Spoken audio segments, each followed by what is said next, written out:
28 मई को मोदी सरकार के 2 साल पूरा होने के मौके पर दिल्ली में आयोजित होने वाले कार्यक्रम को अमिताभ बच्चन होस्ट नहीं कर रहे हैं। पनामा लीक्स का हवाला देकर कांग्रेस ने अमिताभ बच्चन के नाम पर सवाल उठाया था, जिस पर अमिताभ के बेटे अभिषेक ने पुष्टि की है कि अमिताभ सिर्फ बेटी बचाओ बेटी पढ़ाओ अभियान से जुड़े कार्यक्रम में शामिल होंगे। He is not hosting any political event. He is part of a function where he is talking about educating the girl child. Modi सरकार के आज 2 साल पूरे हो रहे हैं। इस मौके पर केंद्रीय मंत्री और बीजेपी नेता पूरे देश में सरकार की उपलब्धियों का गुणगान करेंगे। खुद प्रधानमंत्री नरेंद्र मोदी यूपी के सहारनपुर में एक जनसभा को संबोधित करेंगे। वहीं मोदी सरकार के 2 साल पूरा होने पर कांग्रेस देश भर में सरकार की नाकामियों का प्रचार करेगी। कांग्रेस ने इसके लिए नारा दिया है, प्रगति की थम गई चाल, 2 साल देश का बुरा हाल। कांग्रेस के बड़े नेता देश के अलग अलग शहरों में जाकर 10 बड़े मुद्दों पर छोटी फिल्म के जरिए 2 साल बाद देश की हालत के बारे में बताएंगे। 26 मई यानी आज के अलावा 28 मई को भी कांग्रेस नेता सरकार की नाकामियों के बारे में बताएंगे। प्रधानमंत्री नरेंद्र मोदी ने कहा है, किसी भी युवक के ISIS से जुड़ने के संकेत मिले तो उसका पासपोर्ट फौरन रद्द कर दिया जाए। इसके लिए ब्लूप्रिंट तैयार कर लिया गया है। पीएम ने डिजिटल जिहाद पर निगरानी के लिए एक टीम बनाने की बात कही है।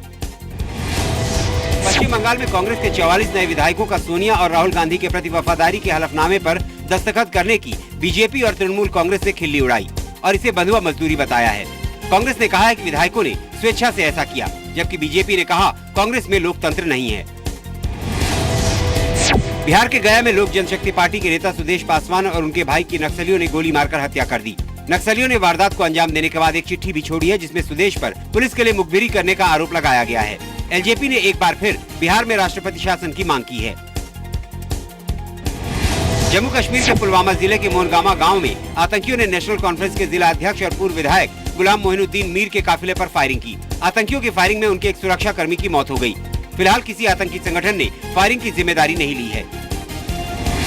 अयोध्या के कार सेवकपुरम में शौर्य प्रशिक्षण कैंप आयोजित किए जाने के मामले में पुलिस ने अयोध्या में बजरंग दल के प्रमुख महेश मिश्रा को गिरफ्तार कर लिया है। मामले में बजरंग दल के खिलाफ अयोध्या कोतवाली पुलिस ने 153A के तहत मुकदमा दर्ज किया है। दरअसल 14 मई से एक हफ्ते के लिए आयोजित प्रशिक्षण कैंप में बजरंग दल के कार्यकर्ताओं को एयरगन, तलवारबाजी, लाठी चलाने की ट्रेनिंग दी गई। ट्रेनिंग के दौरान आतंकी बताए गए युवकों को खास समुदाय की टोपी पहनाई गई है।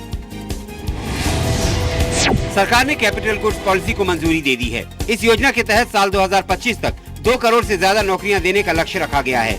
ये पॉलिसी 2025 तक मैन्युफैक्चरिंग में कैपिटल गुड्स की हिस्सेदारी 12% से बढ़ाकर 20% करने के लक्ष्य को ध्यान में रखते हुए तैयार की गई है। दिल्ली में हुई कैबिनेट मीटिंग में 6 राज्यों में नए IIT खोलने के ड्राफ्ट बिल को भी मंजूरी दे दी गई है। ये IIT केरल, आंध्र प्रदेश, कर्नाटक, छत्तीसगढ़, गोवा और जम्मू कश्मीर में खोले जाने का प्रस्ताव है।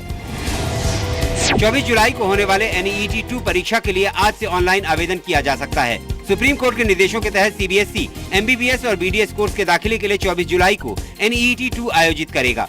NEET 2 संबंधित सिलेबस और अन्य सभी तरह की जानकारी वेबसाइट www.nic.in पर अपलोड की गई है। परीक्षा के लिए सिर्फ ऑनलाइन एप्लीकेशन ही स्वीकार किए जाएंगे।